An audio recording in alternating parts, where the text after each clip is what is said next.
এই ছবিটা দেখে কে কি বুঝতে পেরেছো জানি না, তো বেশি দেরি না করে ভিডিওটা শুরু করা যাক। হ্যালো গাইস, তো ওয়েলকাম টু মাই চ্যানেল। আর এই ভয়েসটা রাই দিয়েছিল, কিন্তু ভয়েসটা ভালো আসেনি বলে আবার আমাকে দিতে হলো। তো যাই হোক, আজকে ওরা করছিল ব্লাইন্ড ফোল্ড মেকআপ। আমি তো শুনেই আউট হয়ে গেছি। আমি বললাম আমি নেই এসবের মধ্যে, আমি করবো ভিডিও, আর তোরা যা খুশি কর, যা খুশি কর। বাস ওর আবদার ছিল যে এই ভিডিওটা আমাকে করতেই হবে। তো ফার্স্টে দেখো ওই যে হাতে ফাউন্ডেশন দিয়ে নিচ্ছে, এরপরে শুরু হবে তাণ্ডব। তো এই জিনিসগুলোর মধ্যে আমি তো নেই, এগুলো দেখতেই ভালো লাগে। ভিডিওতে দেখলাম, ভিডিও করার সময় আমি সারাক্ষণই হাসছিলাম, মানে কতক্ষণ ভালোভাবে স্টেবলভাবে ভিডিও করতে পেরেছি জানি না, বাট হাসি তো কনস্ট্যান্ট আমার পাচ্ছিল।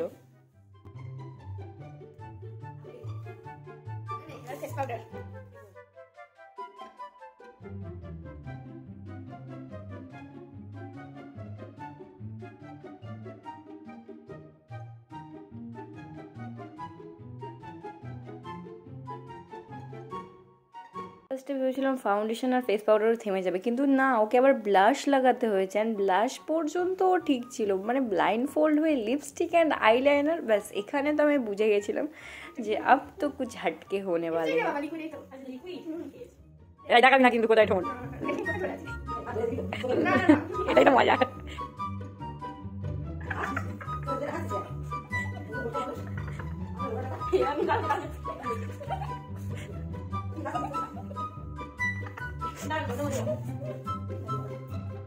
আর এক বোন, ও হয়তো ঠিকভাবে করেও ফেলতো, কিন্তু রায়ের হাসির জন্য ও বেশিরভাগ কাজ গুলিয়ে গেছে।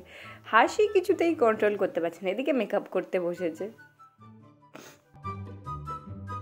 ফাইনালি শাকচুন্নি সাজার সময় এসে গেছে। মানে না, কি কি দরকার ছিল? আমরা খালি চোখেই কাজল আইলাইনার পরতে গেলে আমাদের কত রকম প্রবলেম আসে, স্পেশালি আইলাইনার। ব্লাইন্ড ফোল্ড হয়ে কেউ কি করে আইলাইনার পরাবে? মানে সিরিয়াসলি নে, খুশি হয়েছি শাকচুন্নি সেজে, মজা লাগছে।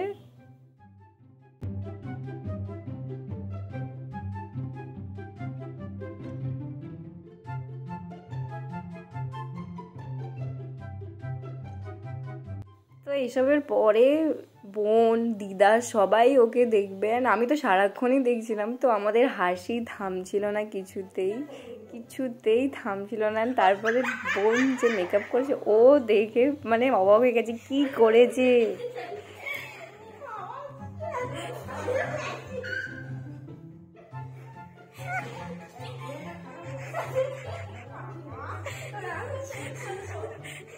এবারে ছিল নিজে ভূত সেজে হয়নি, ওকেও সাজাতে হবে।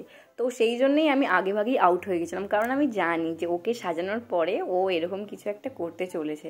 তো আমি সেই জন্য আগেভাগে আউট হয়ে গেছিলাম। তো তারপর আমাদের মিস সোয়াতির সাজার পালা ছিল। যাই হোক, ওর নাম সাথী। আমার একটা পিপি ওকে একসময় বলেছিল সাউথ ইন্ডিয়ান প্রোনাউন্সিয়েশনে এটা সোয়াতি হয়, তো সেই থেকে আবার ওর সোয়াতি ভালো লেগেছে। বাঙালিদের সাথী আর পছন্দ হচ্ছে না।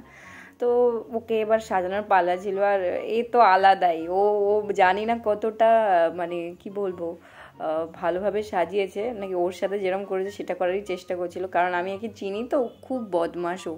তো যা আমার তো মনে হচ্ছিলো ইচ্ছা করেই এগুলো করছিল। ও কিছু না দেখেই, কিছু কোথায় মুখ, কোথায় গাল, কোথায় ঠোঁট, কিছু না বোঝার চেষ্টা করেই ও ওর মতো জাস্ট মুখে এটা ওটা লাগিয়ে যাচ্ছিল। ভীষণ বদমাশ রাই, ধারণারও বাইরে তোমাদের।